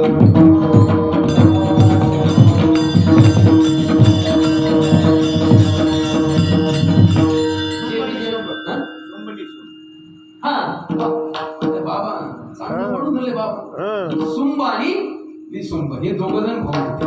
आणि ह्या दोघा भावामध्ये प्रबळ युद्ध झालं आणि त्याचा अंत झाला. ती जमीन दोघांच्याही इच्छेनं अतृप्त राहिली आणि अतृप्त असलेले दोन्हीही जीव त्या जीवाच्या ठिकाणी त्या परिसरामध्ये जर कोणी गेला तर त्याच्या अंतःकरणामध्ये वाईट भाव निर्माण व्हायचे. ही कुठली परिस्थिती आहे? आणि तिथं लक्ष्मणजी गेले आणि लक्ष्मणजी आपल्या पत्नीचा त्याग करून, आपल्या आईला सोडून, आपल्याला वनवास नसताना विनाकारण मी या दोघांसोबत आलो कशा, अशी भाव त्यांच्या अंतःकरणात निर्माण व्हायचे. आणि ज्यावेळेला आले त्यावेळेला अरे हा देह आहे, हा देह माझ्या दादाच्याच सेवे करता लागला पाहिजे, माझ्या बहिणीच्या सेवे करता लागला पाहिजे. माझ्या पत्नीची मला परवा नाही ना, मला कोणी, मला आईनं जरी, मला बापानं जरी मला वनवास दिला नसला तरी मी आयुष्यभर यांच्या सेवेमध्ये राहील, या उद्देशानं आलेले लक्ष्मण. आणि तिथं गेले की त्यांच्या मनामध्ये असे भाव जागृत झाले. काय झालं असं? आणि ती जागा बदलून ज्यावेळेला पुढे गेले, अरे मी माझ्या मनामध्ये काल असं का आलं असेल, हे पुन्हा असं निर्माण व्हायचंय. कारण ह्या जागेचा असतो, कारण या जागेचा महिमा गोकुळ वसविले राम, म्हणजे जागेचा महिमा असतो. मग त्या त्या ठिकाणावर गेल्यावर भाव चांगले होतात ना. मग आता मी कोण्या ठिकाणावर जाईल? मला सांगा, आपण तिरुपतीला जाता? कुणी कुठं कुठं रामेश्वरला गेलं का? गेलं. बरं, कुणी इकडं काशी करायला गेलं का? हा, त्याने येते मोकळी काशी लोक करून येते बघा. हा, नीट कशा करी जाऊ. मग ते काशीला गेले, कुठं जाऊ द्या, जातेच खरं आहे. रेल्वे जाते, कुणी गाड्या बांधून जाते. जाताना एकाच्या मुखात नाम नसते. असते नाही. तिरुपतीला बरेच जाणारे बघतो ते पती जाते का? त्या काशीपर्यंत जाते. निष्ठा संसाराच्या गप्पा चालेल कुठं तीर्थाला. कशाला? पाप धुवून जायला, संसाराचा विसर पडायला, याच्यासाठी जायचं. आणि रस्त्याने गेले की माहिती किती लेकर आहेत. सगळे लेकर माहिती तुला किती किती आहे, काय काय काय काय करायले सगळे माहित असताना उगाच काहीतरी मला संसाराच्या गप्पा. तसं नाही. कुठे बी जा, तीर्थाला जा, कुठे बी जा, त्रिवेणी संगमी नाना तीर्थे भ्रमी आणि चित्त नाही नामी तरी ते मिळत. कुठल्याही साधना करा, नामाशी विमुगतो नर पापिया हरिवीर धावया कुठल्याही चिंतनामध्ये जा. मग हे त्याच्यासाठी नामासाठी पोषक भाव निर्माण करणार नक्षत्र कोणतं असेल तर ते क्षेत्र कोणतं आहे? पंढरपूर आहे. कोणतं क्षेत्र आहे? पंढरपूर क्षेत्र असल्यामुळं तुकोबराय म्हणले मी अनेक वाऱ्या करणार नाही, मी एकच वारी करीन आणि ती वारी माझ्या वडिलोपार्जित आहे. आणि वडिलाची रीत जाणत असो प्रथम चरणामध्ये पंढरी आणि पंढरीची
मी पंढरपूरची वारी करीन आणि ती माझ्या घरी आहे असा म्हणण्याचा उद्देश असा आहे, माझ्या घरी जी वारी आहे ती माझी वडिलोपार्जित आहे. कोणती वारी आहे? वडिलोपार्जित म्हणजे वडिलाची, माझ्या वडिलाची मिराशी गादी हा तुझी शरण सेवा पांडुरंगा ही माझ्या वडिलोपार्जित आहे. आणि ती वडिलोपार्जित असलेली वारी आता मी दुसरी वारी करणार. कुठली वारी करीन? पंढरीची वारी करीन, काशीची वारी करणार नाही, कुठलीच वारी करणार नाही, वॉशिंग्टनची वारी करणार नाही, बाहेर देशात जाणार नाही. मग पंढरीची वारी आहे माझ्या घरी, माझ्या घरची असल्यामुळं आणि न करी काय न करी? वारी न करी. आता याचा अर्थ असा घ्या, पंढरीची वारी आहे माझे घरी आणि माझे घरी आहे म्हणून अनेक न करी, वारी न करी, तीर्थ न करी आणि अनेक व्रत न करी. दुसरं मी काहीच करणार नाही. मग वारी पंढरपूरचीच का करी? म्हणले मी बाकीच्या का वाऱ्या केल्या नाहीत का? तुम्ही काय समजायला म्हणले? उगं बसून आम्ही कपाड्या मारित नाही, आम्ही सगळं अनुभवले. वाराणसी गया पाहिली द्वारका, बरी नये चुका पंढरीचा, पंढरीशी कोणा नाही अभिमान, पाया पडे जन एकमेका, म्हणून अनेक न करी वारी. आता लक्षात घ्या, एक एक शब्द घ्या. अनेक न करी वारी. आता मी दुसरी वारी करणार नाही, मला माहित आहे, सगळं बघून आलोय मी. नामदेवरायचा गेले, ज्ञानोबा नामदेवराय सोबत सोबत गेले, ते बी फिरून आले, पण आईचे स्थळ नाही कोठे, देव उभा उभी भेटे. असलं स्थळ कुठंच नाही म्हणले. आई आईशी चंद्रभागा, आईशे भीमा तीर, आईसा पिठेवर. उदंड ऐकिले, उदंड गाईले, उदंड वर्णिले, क्षुद्र महिमे, आईशी चंद्रभागा, आईशे भीमा तीर. उदंड गाईल, पण आईशे स्थळ नाही कोठे. असलं स्थळ कुठं नाही म्हणले. काय स्थळ आहे त्या देवाचं? एक आता लक्षात घे, थोडासा बारकावा सांगतो म्हणजे आपल्याला, नाही तर काय होईल, महाराज आले काहीतरी सांगून गेला असं होऊ नये, आमच्या तोंडाला काळ लागू नये. आमच्या म्हणण्यापेक्षा संप्रदायाच्या लागू, आमच्या लागल्याच आहे, पण संप्रदायाच्या लागू नये. कारण संप्रदायाची पताका अशी सजळ फडकत राहिली पाहिजे महाराज, आणि ती फडकवत ठेवण्याचं काम खरं म्हणजे कीर्तन करायचंच आहे. खरं कुणाचं आहे? कीर्तन करायचंच आहे, संप्रदायाचंच आहे. ती अशी पताका झळझळीत झळकली पाहिजे. कोणीही म्हणलं पाहिजे हा काय गोष्ट आहे असा विषय झाला पाहिजे. चला आता थोडं पंढरपूरचं आपण वर्णन करू. आयसे स्थळ नाही कोठे, याचं कारण सांगतो, लक्षात. कोठे स्थळ नाही आयसे नाही का? पुंडलिकासाठी परब्रह्म आले का? आयसे स्थळ नाही, भक्तासाठी देवाने एक अवतार घेऊन विठेवर उभं राहावं, आयसे स्थळ नाही कोठे. हे त्याचं पहिलं वर्णन. दुसरं, भक्तानं सांगावं देवा याच ठिकाणावर तुम्ही उभा राहा, अजूनही कार्य तिष्ठत युगे 28 पिठेवरी उभा, आयशी स्थळ नाही कोठे. त्या स्थळाचा महिमा सांगतो. चला पुढे चला तर आणखी. आयशे स्थळ नाही कोठे. बरं तुम्ही म्हणले महाराज आयशे स्थळ नाही कोठे असं म्हणाला, त्याचा महिमा. अहो काय महिमा वर्णू आता सांगणे किती, आता सांगणे किती. कोटी ब्रह्महत्या मुख पाहता जाते. नुसतं मुख जरी पाहितलं ना तर कोटी ब्रह्महत्या मुख पाहता जाते. बरं आता त्याचं स्थळाचा महिमा असतो. तिथं गेल्यानंतर चंद्रभागेचं स्नान केलं, चंद्रभागेचं स्नान केलं, वर निघालो आम्ही घाटाकडे. वर गेलो की वरी एक काय निघत आहे, वर एक चौक आहे बघा, बरोबर आहे. पंढरपूरला कोण कोण गेलं त्याच्यात? पंढरपूरला कोण गेलं नाही? गेलेले हात वर करा, मी सांगतो मी लक्षात येईल. पंढरपूरला गेलेले तेवढे, हा एवढे गेले, बरोबर आहे. चला आता पुंडलिकरायाचं दर्शन केलं आम्ही. पुंडलिकरायाचं दर्शन करून आम्ही घाटाकडे निघालो वर पायऱ्यानं. आता पायऱ्या झाल्या, मग पायऱ्यानं वर गेल्यावर पुढे एक चौक लागते बघा. चौक आहे का नाही? त्या चौकाचं नाव काय माहिती सांगतो ऐकायला. कसं आहे बघा, वारीला गेलं, यात्रेला गेलं, तीर्थाला गेलं की सगळं बघून ये जाऊ बरोबर. नाही तर काय, वारीला गेले की दुसरं काहीच काम नाही. बाहेर घेतात बांगड्यानं, गडी घेतात भोंगड्या, दुसरे काही घेणार नाही. बेलने घे पळ, इथं मिळणार का काय?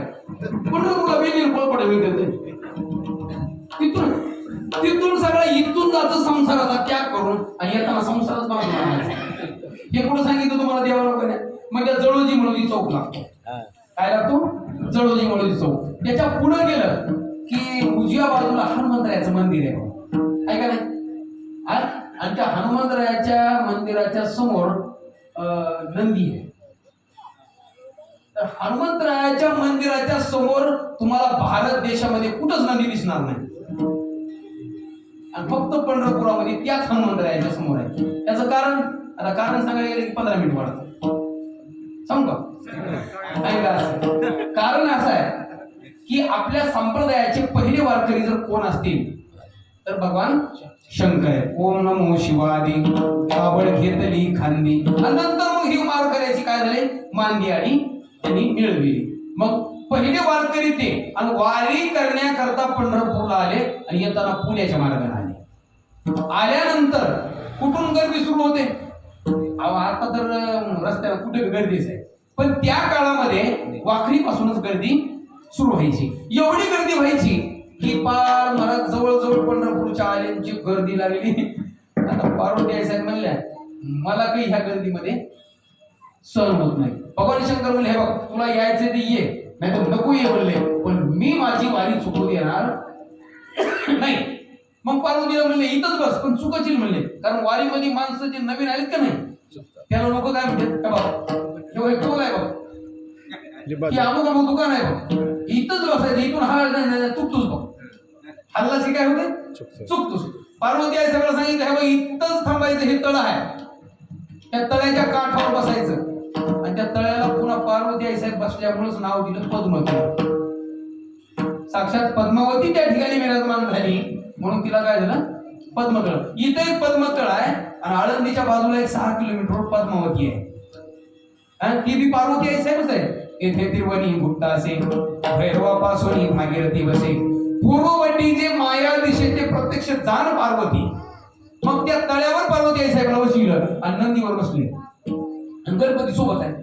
गणपती सोबत घेतले, नंदीवर बसले, पुंडलिकाचं दर्शन घेतलं, जळोजी बळोजी चौकात आले आणि लोक म्हणायला लागले काय बाबा म्हणले हे कुठं निघाला, माणसाला चालायला जागा नाही म्हणले, इथं नंदी घेऊन आलाय म्हणले. भगवान शंकर म्हणले लोक तापले म्हणले बाबा तो इथंच थांबले, हे हनुमंतरायचं मंदिर दिसलंय. हे काय हनुमंतरायचं मंदिर आहे म्हणले, इथंच थांबायचं म्हणले, इथून हालायचं नाही चुकशील म्हणले. तिथं जे नदी बसला तिथून हल्लाच नाही. मग गणपती कागद घेतले आणि गणपती कागद घेऊन नामदेवरायांचं दर्शन केलं आणि नामदेव पायरीपासून पहिलं दर्शन तिथूनच. नामदेव पायरीपासून महाराज रावळामध्ये आता शिरायचंय. दरवाजात गेले की काय झालं की काय नाही की कुठं गणपतीचे काय वारकऱ्याच्या टोपीला पाय लागला, ती टोपी पडली. आता वारकरी हिशोबात असले तर बरं आहे, हिशोबात असल्यावर सुई शपथ आला आणि बिघडल्यावर उलटी झेंड्याकडून खाली पुन्हा काढली. असा प्रकार कुठं त्या गणपतीचा पाय लागला एखाद्या टोपीला म्हणजे काय म्हणले असते बार गेले इकडे घेऊन आले म्हणजे लोकांच्या टोप्या ठेवना. भगवान शंकर म्हणजे लोक तापले बाबा म्हणजे कशा दिवळीमध्ये, त्या दिवळीमध्ये गणपती ठेवले ते तिथंच आहे, तिथून हल्ले नाही. एकटेच महाभगवान शंकर गेले कुठं भगवान. आणि ज्या वेळेला भगवान परमात्म्यानं महाद्वारामध्ये प्रवेश केला, गरुड खांबाला स्पर्श झाला आणि गरुड खांबाला स्पर्श झाल्यामुळं प्रत्यक्ष ब्रह्म असणारे पांडुरंग परमात्मा उठून उभे राहिले आणि जसं भगवान शंकर वाकायला लागले तसं उचललं तेच डोक्यावर घेतलं. भगवान शंकराची पिंड असलेली मूर्ती जर विष्णूची कुठं असेल तर या भारत देशाच्या पृथ्वी स्थलावर कुठंच नाही, फक्त ती पंढरपुरामध्ये आहे. आजही पांडुरंगाच्या डोसक्यावर शिळा म्हणजे पिंड आहे. भगवान शंकरला उचलून डोक्यावर ठेवलं. अर्धे भगवान शंकर आहेत आणि अर्धे पांडुरंग आहेत. मला सांगायचं होतं तिथं, पण तुम्ही सांगा म्हणजे ना पुढे सांगितलं. मग तिथून गेलं दर्शनाला, हनुमंतराचं दर्शन केलं आणि मध्ये गेलं. आता म्हणले बाबा हे का लईच गर्दी आहे, आता एवढ्या गर्दीमध्ये दर्शन होते का नाही, आणि त्या स्थळाचा महिमा सांगालो. जर म्हणले ठीक आहे नाही दर्शन झालं, दर्शन नाही झालं तर काय करा, चोखोबारायचं दर्शन घ्या. इकडे बाजूला चोखोबारायची समाधी, चोखोबारायचं दर्शन घ्या, तिथून नामदेवरायचं दर्शन घ्या आणि नामदेवरायचं दर्शन घेऊन वापस निघा. नामदेवरायचं दर्शन घेतलं तरी उजळले भाग्याता अवघी चिंता भरली, संत दर्शनी हा लाभ पद्मनाभ जोडीला. संतांचं दर्शन घेतलं ना पद्मनाभ जोडीला. बरं म्हणले नाही महाराज आम्हाला आणखी थोडस काही त्याचं पुण्य दुसरं काही करता येईल का, नामदेव पायरीविषयी गर्दी लय आहे म्हणले. मग काहीच करू नको, नामदेव पायरीला बी जाऊ नको, उगं लांबून लांबून नामदेव पायरी बघ आणि उगं काय कर, उजव्या हाताला प्रदक्षिणा आण. उजव्या हाताला म्हणजे काही येडे रताळा उठतेला उजव्या हाताने इकडून चुकतेला असं, इकडं नाही जायचं, उजव्या हाताला म्हणजे आपल्या उजव्या हाताला. मग प्रदक्षिणा कर ना. प्रदक्षिणा केलं महाराज त्याचं पुण्य मिळेल का? नामा म्हणे प्रदक्षिणा त्याच्या पुण्या नाही गणना. नुसती प्रदक्षिणा बी केली तर त्याच्या पुण्या नाही गणना. म्हणले पण प्रदक्षिणाला जाणं मी लय गर्दी आहे म्हणजे आता काय करावं म्हणजे तेवढ्या मला गर्दीमध्ये जरा सहन होत नाही. मग काय कर, बाहेरच्या रूमला जाय. कुठल्या बायपासनं, बायपासनं जाऊन जिथून तुला कळस दिसल ना लांबूनच कळस बघ. तुका म्हणे धन्य देखिल्या कळस आणि तात्काळ हा नाश अहंकाराचा. मग आयुष्य स्थळ नाही कोठे. मग अहंकाराचा नाश झाला ना, मग अहंकार गेला आणि तुका म्हणे देव झाला. आता काही शिल्लक राहिलं नाही. मग आयुष्य स्थळ नाही कोठे, आणि आयुष्य स्थळ कोठे नाही म्हणून अनेक नकळी वारी पंढरीची वारी आहे माझी घरी. फक्त पंढरपूरची वारी करणार. बरं मग तुम्ही म्हणलं महाराज अनेक न वारी करी, मग अनेक तीर्थ अनेक न करी तीर्थ. आता बघा, आता अनेक न करी वारी सोडा, कारण तुम्हाला स्थळाचा महिमा सांगितला. आता अनेक न करी तीर्थ. का न करी तीर्थ? नाही करणार दुसरे तीर्थ. पण का करणार नाही? महत्व सांगतो मला, लक्षात घ्या. महत्व काय तीर्थाचं? वाराणसीला 1 महिना आंघोळ केली. म्हणजे काशीला जातो ना आपण, वाराणसीला 1 महिना आंघोळ केलेली. आणि त्याच्यापेक्षा आणखी वाराणसीपेक्षा मोठं स्थळ सांगू का? म्हणजे तीर्थ. वाराणसी चाली जे 1 मासा, गोदावरी 1 दिवसा. म्हणजे 1 महिना वाराणसीचं स्नान केल्याचं फळ 1 दिवस गोदावरी मातेचं आंघोळ केल्यावर मिळते. आणि उग एखादं म्हणलं पंढरपूरला जावा म्हणाला, उग पाऊल टाकलं पुढं. उग पाऊल टाकलं ना, वाराणसी चाले जे 1 मासा, गोदावरी 1 दिवसा, पंढरी पाऊल परियसा, ऐसा ठसा नामाचा. नुसतं पंढरपूरला निघालो म्हणून जरी पाऊल टाकला तरी तेवढं त्याचं पुण्य मिळते. म्हणून अनेक न करी तीर्थ. अनेक तीर्थ दुसरं करणार नाही. बरं म्हणले महाराज आंघोळ जरा थंडीच वाजल्या, हिवाळा दिवस आहे, आंघोळ करा वाटणार झाल्या. नको कर आंघोळ, नको कर. अवघेची तीर्थे घडती 1 वेळा, आणि चंद्रभागा डोळा देखील. नुसतं न आंघोळ करता डोळ्यानं तरी तू चंद्रभागा बघितलास तर अवघेची तीर्थे घडती 1 वेळा. बरोबर आहे. मग आता एक बार काय झालं माहिती का? सनकादिकाचं म्हणजे ऋषी मुनीचं ब्रह्मसत्र जमलं, आणि त्या ब्रह्मसत्रामध्ये असा विषयला काढला की सगळ्यात मोठं तीर्थ कोणतं आहे. सगळ्यात मोठं तीर्थ कोणतं मोठं आहे. मग हे कुणाकडे जावं? कोणता बी निर्णय घेण्याकरता कुणाकडे जावं लागायचं? भगवान शंकरजीकडे. कारण काय? देवादिदेव भगवान शंकर आहेत. कुठलाही निर्णय घ्यायचा असेल, कुठल्याही सोक्ष मोक्ष पाहिजे असेल तर भगवान शंकराकडे जावं लागेल. म्हणले सगळे संताधिकारी ऋषी मुनी उठले आणि गेले भगवान शंकराकडे. भगवान तिला सांगितलं, म्हणले मला आम्हाला सांगा की सगळ्यात श्रेष्ठ तीर्थ कोणतं आहे? भगवान शंकरजी प्रमाणात सांगितलं. भगवान म्हणले आईशे शंकर सांगे ऋषी जवळी. ते ऋषी मुनी घेते ना, आईशे शंकर सांगे ऋषी जवळी, सकळ तीर्थे मध्यान काळी, येती पुंडलिका जवळी, करीती अंघोळी वंदिती चरण, आईशी पंढरी मनी जे ध्याती, म्हणून अनेक न करी तीर्थ. लक्षात झालं का नाही? अनेक न करी तीर्थ. आता दुसरं तीर्थ, एवढं मोठं तीर्थाचा महिमा असल्यामुळं अनेक तीर्थ करणार नाही. लक्षात झाले का नाही? अजून सांगू असं त्यावर काय झालं? आपण आता आंघोळ जे करतो ना, आंघोळ करतो की चंद्रभागेमध्ये, बरोबर आहे. चंद्रभागा आणि भीमा असे 2 आहेत का नाही? भीमा आणि तुझ्या चरणीच्या गंगा. मग भीमा कुठे आहे? त्या पुलाच्या, दगडी पुलाच्या वरून काय आहे? भीमा. आणि खालून चंद्रभागा. 2 झाले का? आणखी एक तीर्थ आहे. एक भीमाचं तीर्थ आहे, दुसरं चंद्रभागेचं तीर्थ आहे, आणि तिसरं पुंडलिकरायाच्या पायापासून खाली भाग आहे का नाही, त्याच्या एक तीर्थ आहे. म्हणून तर लोक पुंडलिकरायाच्या मंदिराच्या खाली आंघोळीला जात नाहीत. असे झाले की नाही बारकाव? जर तीर्थला गेले जरा बारकाव लक्षात ठेवला. पुंडलिकरायाच्या मंदिराच्या खालून लोक आंघोळीला जात नाहीत. का? तर तिथून तीर्थ बदलते. तिथून काय होते? आणि त्या पुलाच्या वरी बी जात नाही, तिथं बी तीर्थ बदलते.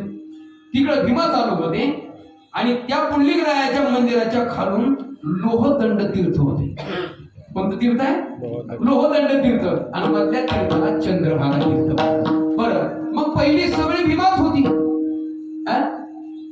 पहिली सगळी कोणती होती? भीमा. मग मध्ये चंद्रभागा का तयार झाली? चंद्राच्या आकाराची चंद्रभागा का तयार झाली याचं लक्षात घ्या, म्हणजे तुमच्या लक्षात येईल. पुन्हा तुम्हाला कळलं. एकदा काय झालं? चंद्राकडून दोष घडला. कुणाकडून? चंद्राकडून. कुठं असल्यामुळं त्या दोषाला प्रायश्चित्त नाही, त्याच्यातून सुटका होणार नाही. पण एक विचार केला, चला शरण गेल्यानंतर कुठेतरी होईल. आणि चंद्र आपल्या शाडूकडे गेला. चंद्राचा शाडू म्हणजे कोण? भगवान शंकर म्हणा. हा, मग शंकराकडे गेले आणि म्हणले, हो का गुरुकडे दोष घडलाय आणि या दोषातून मुक्त होण्याकरता काय करावं लागेल?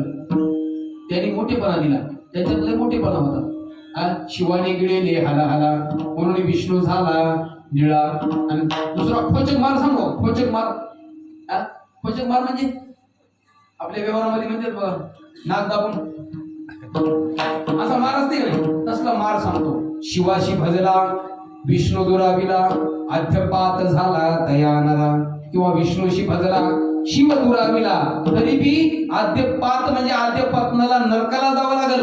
हे मोठा आहे, हे लहान आहे, हे माझा आहे, हा तुझा आहे, हे वेगळा आहे, हा असा आहे, असं म्हणणाऱ्याला नरकाशिवाय दुसरं दार मिळणार नाही. त्यांच्यामध्ये किती प्रेम. ज्यावेळेला चंद्र भगवान शंकराकडे येतो, शंकराने सांगितलं ह्याचा निर्णय मिळेल, पण आपल्याला सभा भरवावी लागेल. आणि त्या सभेचं अध्यक्ष स्थान भगवान विष्णूकडे द्यावं लागेल. कुणाकडे द्यावं लागेल? भगवान विष्णूकडे सभा भरवली, विष्णूला अध्यक्ष केलं. आणि अध्यक्ष केल्यानंतर सांगितलं, म्हणले यांचा दोष कसा मुक्त होईल? त्यांनी सांगितलं, यांच्या खांद्यावर 80 किलोचं लोह्याचं दांडकं द्या. लोह्याचं म्हणजे लोखंडाचं. किती किलोचं द्या?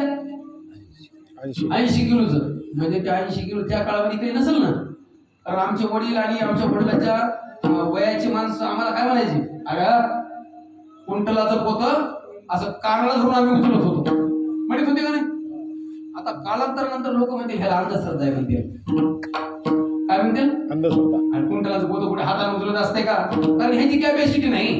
हे इस्क्रूच्या तांदळाच्या पोत्याला दोघांनी बोलवा नाही, आणि त्याच्यामुळे कॅपॅसिटी नसेल ते माणूस अंधश्रद्धाच म्हणतो. आपल्या आवाग्याच्या बाहेर गेलं की त्याला अंधश्रद्धा म्हणायचं, आपल्या आवाग्याच्या बाहेर गेलं की त्याला काल्पनिक म्हणायचं.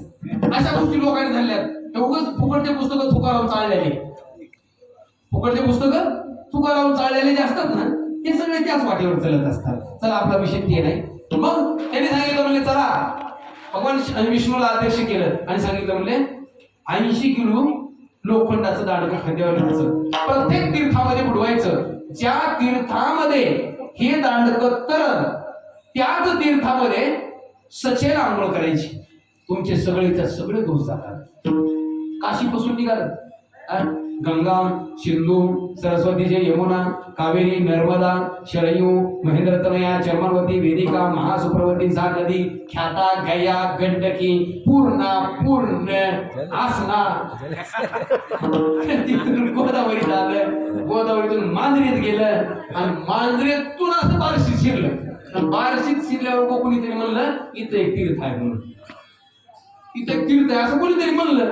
आता म्हणला हे का काही खरं नाही, म्हणला मोठे मोठे गेले म्हणला, ह्याला काय होणार आहे. पण उगो मनाची शंका, डॉक्टराकडे नाही झालं की मग चला जाणता लावायचा, त्याला अंघोळा लावायला लागायचा, असं माणसाची मानसिकता असते.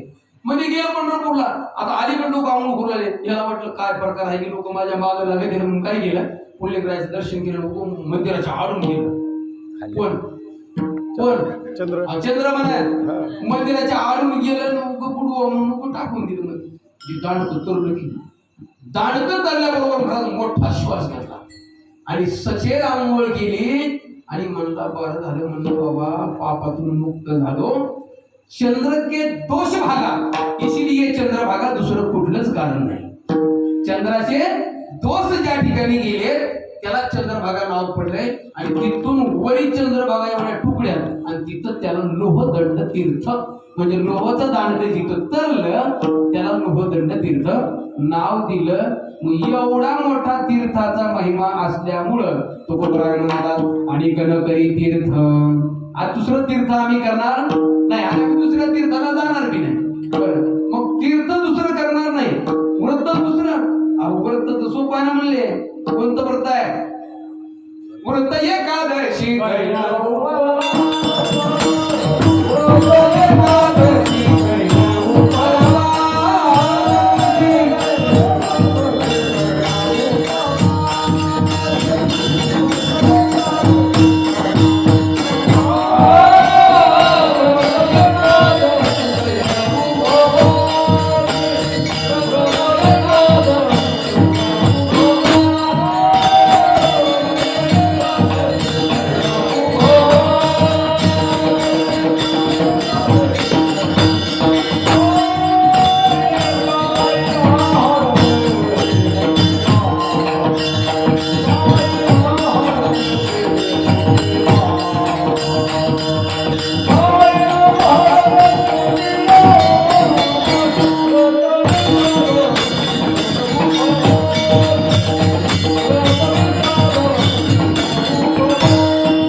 असं आहे की त्या दिवशी व्रत का करावं का करू नये ह्याचे जे आपले जे काही प्रकार आहे त्याच्यामध्ये एक बाकीची शास्त्रानं अशी काही उपवासाचा अशी फार मोठी प्रथा सांगितली नाही.